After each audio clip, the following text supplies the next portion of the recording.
Okay, so I just got, A DNA test turns out I'm 100% that bitch. can you put that in when you're doing Not the podcasts? song. No? Me singing it, I think, will be Really? just fine. Interesting. I think you can put like 10-second clips of, because I see YouTubers who still monetize their videos that put in Right. like 5-second clips of like, if we cut to like Jim Carrey from one of his famous movies going, from, I don't know why I thought of the master. He goes, Party. Why? Because I gotta. If we were to cut to him doing that, I think it won't be demonetized. But he has, I wish we could pan the camera. Look at his fucking ears.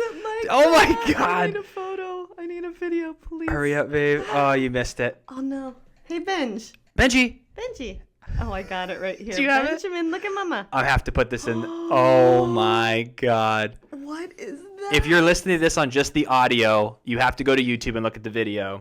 That was life. Yeah, he had static cling.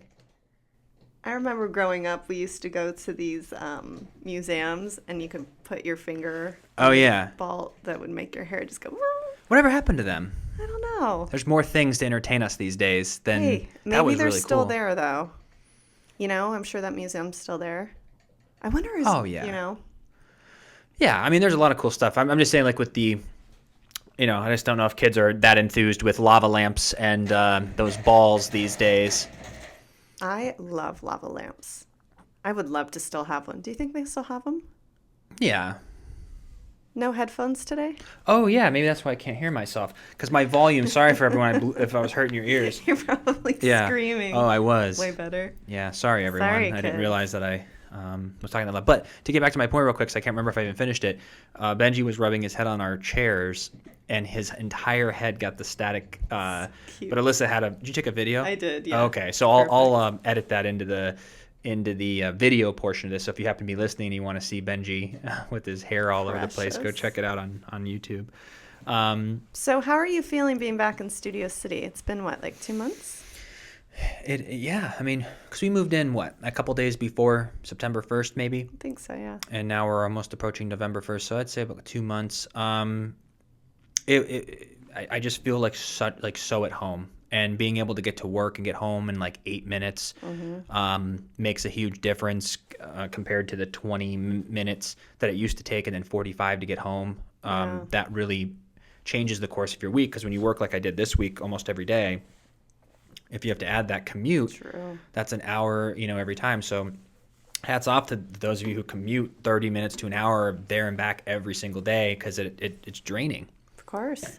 You got to do what you got to do, though. But luckily, we were in the position to be able to move back. Yeah. And it's so weird, too, because I feel like when we're out now, like anytime I just leave the house, I'm instantly in a great mood. I just really love and appreciate the city. Whereas before, maybe because we lived here for so long, I didn't have the same feeling. It's just different. I don't know. I think it's just being familiar. I think when Yeah. people feel like even when I go back to Ashtabula, I feel good. It's that's your true. familiar That's streets. It's true. not that. Pasadena's great. People rave I about it. love It's a great Pasadena. place, but it's like all of our friends, all of our connections, all of our network, the industry, like we talked about the other day. We could be walking to the local park, and there could be a movie producer jogging that you run into who has a dog like Benji, and we start talking, and he's just like, yeah, I'm in the movie business. I'm looking for a script. And we're like, what? You're not going to run into someone like that in It's true. a different part of It's California true. and or the United States. Pasadena, maybe, but I feel it's still very, just relaxed and normal. Just a little different. Yeah.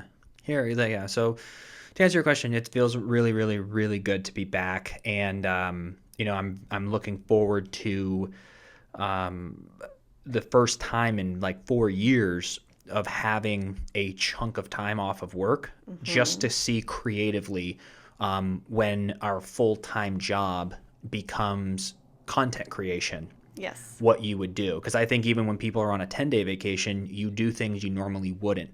Because Sure. there's times that we're like, well, let's go do this. It's like, well, I work Monday. I'm like, let me just relax this weekend because I just want to be, you know what I mean? You don't Yeah. realize, like, even on your days off, if you're in the grind, you still are like, well, I work Monday, so maybe I won't do this. Like, we'll be able to be spontaneous. We'll be able to do a lot of content. And I'm curious what that will taste like for the first time in a while of just having complete just Control, 2 to 4 freedom. months of like wake up and grind like 100% full time. Content creation is going to be really cool, but I'm also going to miss, going to work. I enjoy Of course.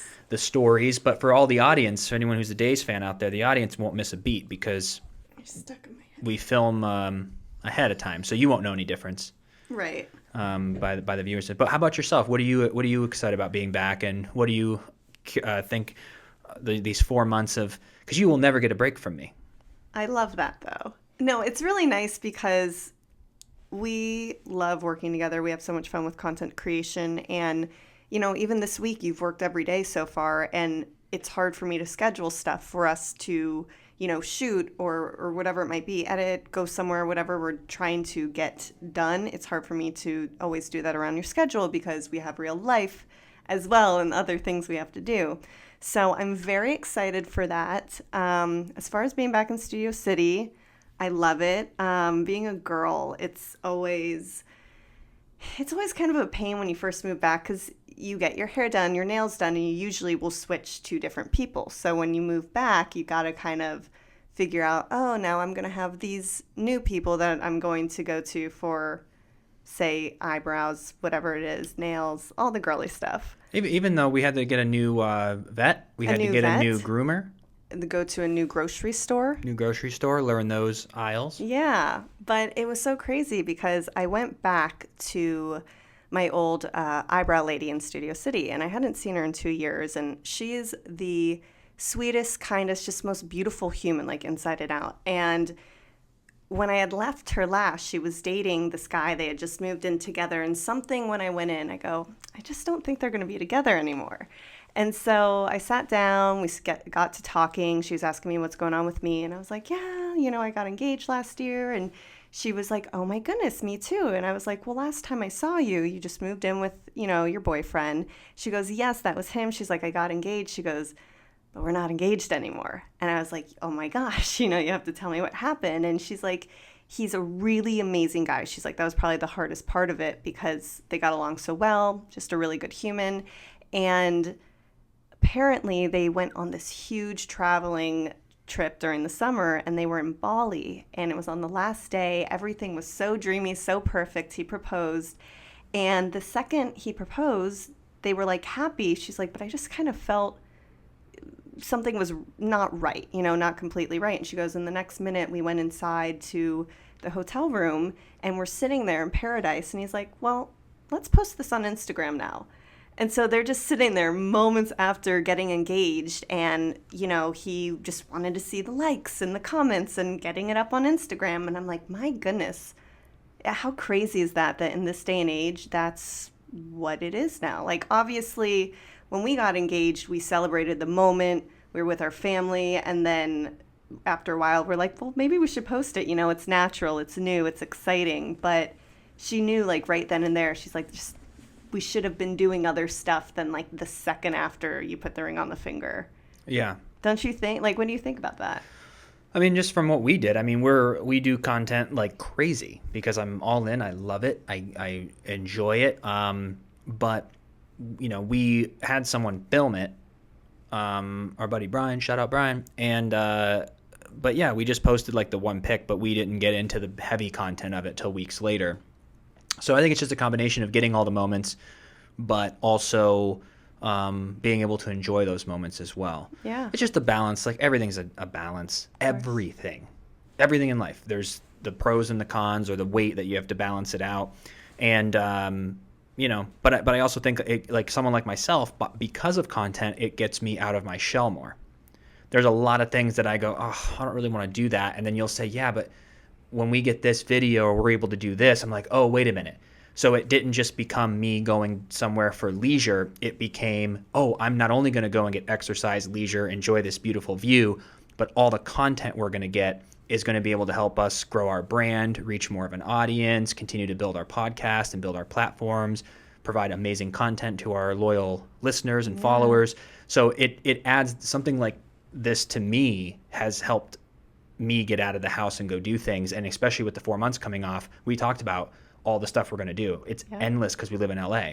The top 10 Mexican restaurants to eat at, the top 10 things to do, riding bikes in Santa Monica, going to the Santa Monica Pier, shopping in Rodeo Drive, like all that kind of It's stuff. a dream to get you out, though, honestly, Yeah. because I feel like I'm a little bit more of like a social butterfly, whereas now that we have content creation, you're like, oh, this makes sense. Let's go do it. Where normally, you probably wouldn't have wanted to do it. It's just how I'm wired. I mean, it flipped like 7 years ago where if it's like, unless I really need time off, but it's funny to me, like time off and sitting on the beach and drinking a margarita or whatever the cliche like time off or retirement vibe is. It's me sitting there, but it's just me working on things I want to be working on. Yeah. So I don't do leisure things. Most of the leisure things I do is connected to some sort of work, because that's what fulfills me. I enjoy the growth and building something 24/7, and I'll take a break when I feel I need it. Of course. But it makes me happy. Yeah. So, yeah, I mean, it's whatever, but who knows about their relationship? I mean, the ins and outs of all of it. I mean, I'm sure a gazillion happy couples got engaged, rushed up to their hotel room, and posted stuff on all the social media platforms Because and you're excited everything. to tell everyone. Yeah. I know. But then I guess with her, they ended up breaking up in the beginning of this year, and one of her clients found him on Instagram, and they're dating now. I'm like... Through her content? Yeah. I'm like, come on. Because she used to always talk with her client saying, oh, yeah, he's great. And the client would be like, oh, my gosh, he's so handsome. What you guys have is just the greatest thing in the world. So she went and... I got to say, and this could come off wrong, not my point to it, and there's exceptions, obviously, but when people try to, I would never make comments about, like, somebody's relationship. Sure. It's almost a little sketchy. Yeah. Like if someone's like, oh my God, like it's like I would never in a million years with one of my friends go, like, even if like with like Mike, if I was like, oh my God, dude, You guys have the like, best like relationship. you have the best, like Ariane is like the most beautiful girl ever. Like you're She is. so lucky, and she is, but it's like it's a line that's like It's an interesting it's a line. compliment, but it makes it odd. We'll send them this specific clip, see how Mike feels. He'll be like, it's all good. But yeah, so I don't know. But then some people are genuine, obviously. They're like, oh my God, I'm so happy for you guys. You're like such a cute couple. That's a little different. But to single out someone, or that's just me. Like I would feel strange saying that. You're right, though, because look at what happened with that example. Case in point. And another thing is the touching. You and I are so good at that where I find it so inappropriate. And some people, yet again, are just like a fun thing. It's who they are. Yeah. But there are times that I'm sitting around and you'll get like a hand on the knee, or you'll see people out and about, or like in circles or friends, and people are like joking around and hitting, or like sitting on someone's lap. I'm like, Body language, though, body is language. everything. And in my later years in life, I am so interested. Even the way like someone will like put their arm over you, or you watch someone the way, like you mentioned, they touch the knee or the leg. You're like, oh gosh. Yeah. Well, and I don't know if they're intentionally doing that or No, it's but- subconscious, yeah. but I consciously would never in a million years like do like you say hello to your friends, significant others with a appropriate length hug. Yes. You know what I mean? It's just like we're like aware of it because of how other people maybe in our 15 years of adulthood you've seen little moments of things and you connect the dots, but yeah, it's just interesting to people watch, like. But I think too, we've worked with thousands of people in the past 6 years. Yeah. We've worked on a lot of projects, and so I think we just were meeting so many different types and understanding, hey, the way I might touch someone like this or like that or whatever it is, you want to always keep things professional. And I don't know, maybe just because we've met so many different types of people in the world. And some people are just friendly, like, Sure. like I mean, I don't know. maybe we're just reading it. Maybe not. I think, but I do think there are people who don't think of it that way. So that's why I said sometimes it seems like it's a subconscious thing where you're just like, you're kind of showing that if situations were different here or something, you know what I mean? Right. But then there's that whole controversy that happened for 24 hours with all those clips of Biden like 4 months ago where they Oh clipped my him like touching gosh. everyone, and they tried to make it into a thing where it's like, But his were a was he little being weird, sketchy though. or They is were- he just like some people are just loving and they just touch. So you have to just make sure the person feels comfortable. No one's ever made me feel uncomfortable. Yes, I agree. And there's this other photo where I seen Keanu Reeves when he takes photos.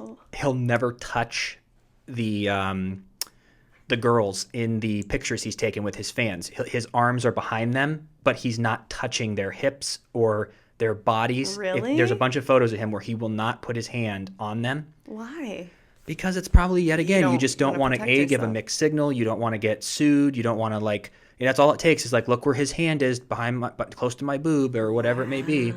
So I was like, so then I start looking at those things and I go, this is probably really smart to consciously think of moving forward in life too, that 99% of the time people who meet you know that if you know, that there'd be nothing intentional, but it's nice to be subconscious about that moving forward as you meet people and as you become more popular. Like we've been dealing with a lot of, not dealing, I guess just growing with getting a little more popular over the last few years. Like we kind of had this like popularity growth where we're starting to be introduced to new people and ideas and situations that you never would think of. So we have to grow through that new like popularity boost. So I can only imagine people who shoot to the top so fast and have so many people at them at one time. You got to be really careful of what you're doing. So I just take it all in, and you just want people to be comfortable. But has anyone ever made you uncomfortable in your life? Well, it's really funny because on the flip side of that, the way I was raised, we're very loving people. When you give someone a hug, like you give them a hug, you mean it, And so when people used to hug me growing up and I get like that little light tap, I'm like, come on, like give me a real hug. But I feel that's so different from, there was one time like I had this employer, she was great, but at the time, her husband was just like would say certain things that made me feel a little uncomfortable. Just certain things, and like not like touching per se, but just really uncomfortable situations. And I'm like that's not totally right. You shouldn't be doing that. And ultimately, that was a big reason that I left that job. But you later found out that he's a psychopath. Yeah, that too. So that's why it's like I don't ever want to prejudge people, but it's your gut feeling is something that you try to logically, because you don't want to judge a book by its cover. But deep down, there's a reason you feel the way you feel. There's a reason when there's a dark alley and you hear a glass bottle shaken or behind the dumpster that your body goes, I don't know. Now, 99 out of 100 times you could probably walk down there and you'll be fine. But when there's certain situations, I go, you can say whatever you want. I get what's going on here. Your gut knows. Yeah, it's so funny. I forgot all about him. Isn't it? Yeah. Huh. Life. Oh, my God. You just brought back a rush of memories. Some really crazy ones, man. Yeah, you're right. It was never threatening, but there was enough sketchiness around the person. And it's like as soon as you find out somebody's like a lunatic, you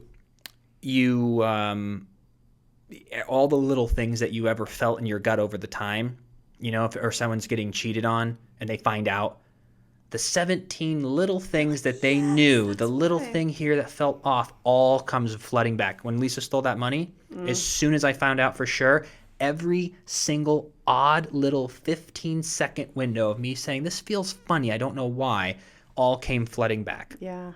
So, but yeah, I don't know what's up with people like that. Like with that gentleman that you're talking about, like, I don't want to like talk too much shit because I don't know if he's like truly mentally ill or if he just isn't self-aware. I think it's that too, because in general, he was like a nice human towards me. He was never like cruel or mean or anything, but he was just like there were just things he'd do that make me feel uncomfortable. And I guess that in its own is enough to go, hey, doesn't matter if he's nice or not, if you're feeling. But that's the trap. I was just gonna say every person's like, oh, like if you're gonna get scammed, like she was so smart, or he was just so smart and charismatic. Yeah, no shit. But that's how your business manager was. Any time that you would go and see her, you'd be stressed out and you go, I have to figure out what's going on here and here. And you go and see her in the beautiful office, all that stuff. And she wins you over because she's charismatic, and so that's why all those people too who get sexually assaulted, and they're like, oh, they were monsters, but they were just so, they made me feel this way even though I was like creeped out, but they were like, you know what I mean? Like if someone's a red flag over the top, like they're not going to get away with stuff. It's like a lot of these criminals and predators are charismatic. They're Even Ted Bundy. Yep. Remember that? Charismatic and smart, and they just use their superpowers as evil. Because And if you're born with that kind of drive, like some of these like criminals that you hear them, like you do a Ponzi scheme, or you are a rapist or a serial killer or whatever it may be, like you used your charisma, personality, drive, salesmanship, all these gifts, and you used them for evil instead of doing something legit. Oh man, that's the worst. Because those are gifts, and not all people have charisma. I mean, even the whole Bernie Madoff thing. Mm-hmm. Everyone invested with him. Yep. Everyone loved him. Yep. Crazy, I just man. hear all these stories now of just like one theft after another, from assistants stealing to accountants to business managers over and over again, to agents, to brothers, to sisters, to everywhere. like, it's just like, so, but yet again, I'm not glad it happened, but I'm glad it happened at a lower stakes when we were younger Yeah. than if it was 10 years from now and I was still trusting. Like I'm that frog with the skeptical eye look anytime, like Always. anytime. And I even have too, like the nicest accountant, Yeah. the nicest he is. accountant now. But because of my emotional past, there's just a part of me that will always be, I'm 99% trust you. Yeah. But I 100% trusted Lisa, and she was a criminal. So I'm not going to give a bank, an accountant, or anyone who has access to my funds or my decision making ever 100%, because I've been burned. So you get 99%, but that 1% is going to protect me. Now I have a separate account where no one has access to. As it always should be, though. You Yeah. hear way too many stories of business managers Yeah. stealing. Way too many. Yeah. Everyone you know, like even someone listening to this right now, I guarantee you know someone or someone who knows someone who's had money stolen or a situation Yeah. that went wrong. It just happens. There's so many people out there that do horrible things. Yep. That's just part of life, unfortunately. I even heard Robert De Niro's, I don't know if this was like rumor or what it was, but I think it was actually, it came to fruition, and I'm sure they have to go to court and everything. But his assistant of like 8 years or something just recently like stole like all his traveling miles, and like I think like thousands or 100,000. I don't know what the number was exactly. I could look it up, but it's the point of it is that she was working for him, probably getting a multiple six-figure income for 8 years, and you still found the need to, How do you get so greedy? I don't know. Because I think people are around it. Like you see, I think people get around the success and they get around the money, and you just, sometimes people can turn a little envious or jealous, where they're just like, he literally, I don't know if this is true, I'm just hypothetical, like he's spending $9,000 a year on dress socks. Like I'm busting my ass going to pick him up a specific cabbage. I'm going to go ahead and take my first class flight. Thank you. And he was like, you know what I mean? Like people think like that, and it's unfortunate, but but that's just what comes with it. Sure. So that's what I'm also interested in, is like, as we start growing a team and building out our business, like, we got to be thoughtful of who you hire. Of course. And that's a whole nother beast in its own. Oh my God. I just want to try to do it the best we can, where we give the people we hire the best. Like we want them to be excited, you know what I mean? But then we're also so nice, and that's like, people instantly, not take advantage of us, but we don't create a boss to employee relationship because we're so damn friendly. And a lot of people who meet us are like, oh my God. It's like, but it's also a business. Sure. Or whatever it may be. And we have to learn to be a little more stern. And that just comes with growth and growing up too. Yeah. The first few times where it was kind of a boss employee situation, if you want to say that, it was our first time of kind of delegating, hey, this is what we need, but you have to set the boundaries right away. Because if there's that friendship line, then it's like, wait, you're cool. Well, can I come in a little bit later? Or can I do, there's just always going to be something. And that's what's really weird about one of my bosses that I worked for her for so long, because she established this, daughter, mother figure type relationship. And that's always a red flag I've learned in my life. Always. Anytime someone's like, oh, I'm like, I know. And like, if I have to look at silver linings, I learned a lot about business from her. You know, she was a very successful businesswoman, but the whole, let me come in here and be your friend, but then the next second I'm going to yell at you that about something that honestly, truly wasn't even in my grasp or in my control. Like, it was just really passive aggressive type stuff. And I was like, well, this is weird. Like, don't bring like she'd get mad at me for something. Like, if I did something wrong in the business, 100% you tell me. I will own up to that all day long. That's why I'm here. You're paying me. But when she would bring something personal into it and then be pissed off about something business, I'm like, that's where the lines get blurred. Like, you can't do that. Yeah, it wasn't a It good. was so unhealthy. But then it was also sketchy too because wasn't she like would get mad if you didn't send her like a Mother's Day card? Yeah. Like that's weird. Yeah. So like strange. people can say, oh, like No, we're she like said family or we're like that. That's great. But as soon as like she got mad that I didn't take her out for Mother's Day, and I was like, "But you're not my mother." No. And then you know what she would do? She'd be like, "Well, you don't need to come into work this week." You know, I wasn't on salary; it was an hourly job. I mean, I was so young, but it's just stuff like that. Like, but you wouldn't know. That's this kind of stuff now that if one moment ever came up now, we'd be like shutting it down.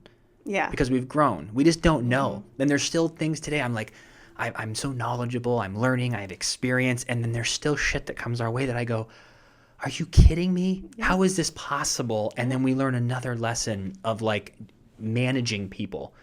And I think that's the biggest skill in the world is everyone just thinks it's like a natural thing. Being able to communicate, manage, and work with people is one of the greatest group of skills you could ever have. It'll grow your relationships, your bank account, your business, your job, being able to control your emotions, but being able to communicate with someone and being able to, you know, that's why that book is so good, How to Win Friends and Influence People. Yep. That is the foundation, if not the whole building of anything you're doing, is that you need influence to be able to, hey, I need this done, or hey, do you have anyone this, or hey, I need a good, like no matter what you're looking for, having influence or having the hookup or having people look up to you is what every business does. The reason we buy certain brands is because they've influenced us. We trust this brand. We trust that brand. And that's why we feel good. We trust this restaurant. But we learned a lot about that through our direct sales journey. We haven't even really talked about that much in public at all. But, you know, in our mid to late 20s, for like, 4 years, we did millions and millions in production with the anti-aging company. And it was amazing and such a fun ride. But we learned so much about business and people and winning friends and influencing people. Like, it's a real thing. Yeah. And you also, like, it was never brought up to me until I understood what it meant when you actually were in the field. Like, I don't think I ever was told at 14, 18, 22 in my life that, like, influence. Because it always seems like the word influence seems a little negative. Like, if you influence someone. Yeah. You know what I mean? But it's not about influencing them in a negative way. It's influencing people in a positive way. Meaning, in this particular business, if you want someone to try a product or you want someone to take a look at the business, you have to have trust and influence in that relationship for the person to be open to it. Yeah. If I don't have influence or trust with another person, they're not going to want to drink my water, try my anti-aging, or look at a business plan. Yep. And that is when the whole thing went off, the light bulb went off. When you have a group of individuals from all different ages, from 18 to 72 years old, that all want a little more in life, whether it's more culture, whether it's more personal development, or whether it was more money, whatever someone wanted to start the business for, the number one problem that people struggled with wasn't that they weren't kind, wasn't that they weren't nice, wasn't that they didn't work hard. It was plain as day when you got to the position we were in. Mm-hmm. If you didn't have influence, you were stagnant. Yeah. Your business would not grow. Your paycheck did not grow. Then they started to grow frustrated. Mm-hmm. And it wasn't the product. It wasn't the business. It wasn't the peers. It wasn't this. It wasn't that. It was you didn't build influence or grow personally to build influence to gather someone's attention long enough to share with them what you had to offer. And that's no matter what you're doing, whether it's direct sales or you're running for office, or you're trying to get a promotion at your job, you have to build influence, even at days of our lives. My punctuality, my professionalism, every person in that crew, cast, producers, everyone talks, and they know I built influence in that business based on my consistent personal growth and professionalism and punctuality. I built influence. Yep. The people who show up late, the people who mouth off, you know what I mean? Like, no matter what you do in life, building trust, respect, and influence is going to help you move forward. And I think, too, in addition to that, like one of the most successful strategies that we would have with our organization was by doing, say, even social media challenges of helping them cycle through different categories each and every week of what was going on in their life. And in order to build influence, it's like, well, what are you doing now that you're growing? You know, are you at the gym working out? What book are you reading? Instead of going to work and, you know, talking about the same gossip you always talk about, you have new stories about, oh my goodness, I was listening to this podcast and I learned X, Y, and Z, or, oh, I'm down 2 pounds this week. And everyone's like, well, wait a minute. Karen's losing weight. I see a glow in Karen now. She's changing. Has interesting, intriguing stories. You know, just showing that kind of growth is always going to add and build momentum. And I think that's something in anything in life. There are always ways to grow. You just have to be open to it and be ready to throw yourself in there. Well, I mean, that's how you build it. You have to either add value. Yep. If you're not adding value to the relationship or to the conversation or to other people, you're not building influence, because people are like, well, what am I really getting from you? If you're not educating somebody or you're not inspiring somebody, and the easiest way to build influence is to work on yourself. Yep. You don't have to go and decide that all of a sudden I need to know about biology and I'm going to win people over and show them how good I am at biology if that's not what you're doing. It's what do you love and how do you get better as a person? And that's what we preached. And that's why every network marketing direct sales company is based around personal development, because the company knows, not just in network marketing, in any business, you are going to get punched in the face 1,000,000 times by building a business, working with people. Yep. And you need to personally grow. And that is why I always talk about emotional intelligence, and personal growth is the same. It's managing your emotions and having empathy and being able to communicate, storytell, and add value to the other person. And that is how you grow in life. If you're stagnant, nothing's changed, you're not working on yourself, your body, your mind, your spirit, you're just coasting. Yeah, I definitely agree. On that note, though, before we wrap, are there any books or podcasts that you would refer to someone who's like, hey, I really want to grow right now, looking to go next level? I mean, the classic books, How to Win Friends and Influence People, Think and Grow Rich. I mean, these are classics for a reason. Yeah. But allow yourself to be pumping with other people. Like if you're a motivated individual who thinks differently, who doesn't want to conform to the societal norms, there are millions of people out there that feel the same way. And that's how I am when I feel like, even with our podcast, like I don't ever want to push our ideals onto other people. I think no matter what path someone takes, they're just following their gut and they're going to figure out their life. That's their path. But I like to also share, because 90% of people are hearing what society has deemed, going to college is the only way to do it. Doing this is the only way to do it. This is the only way to do it. There's other ways of outside the box thinking that you can do it as well. Yeah. And sometimes people who are entrepreneurs or creators feel like outsiders because, we're not 23 married with kids and own a house yet and have jobs and Social Security building and a 401k and all this stuff. It's like there's just different paths. So I never want to impose what I enjoy, but I want to be there for those people who are sitting there feeling like alone, like there is more. There is more that you can do. Yeah. And a lot of these books, and like Tim Ferriss, Ryan Holiday, these are people that you should look up and look at their content, because they're all about you becoming the best person you can be. Tim Bilyeu on YouTube, Impact Theory is just an amazing, amazing podcast where you can just become the best version of yourself, because I think if you should be growing each and every day. If you go to bed and you didn't learn something new, like you didn't make the most of the day. Yeah, my favorite thing is always going to sleep and asking myself if I were to live today, or if I were to live every day as I did today, what kind of life would that create for myself? Because it forces you to look at your priorities versus what you're actually doing. And sometimes it'll give me like a kick in the butt because I'm like, you know what? I didn't give my all today. Yeah. But some days I'm like, yes, I did. It just, you never know what it's going to be, but it always puts everything in perspective. It really does. So, but we'll be back for episode 50. This is 49. Yes. So we're really excited. So thank you all for coming on this journey with us. And, we want to keep bringing you more and more episodes. So we appreciate your attention and time, and we'll see you next time.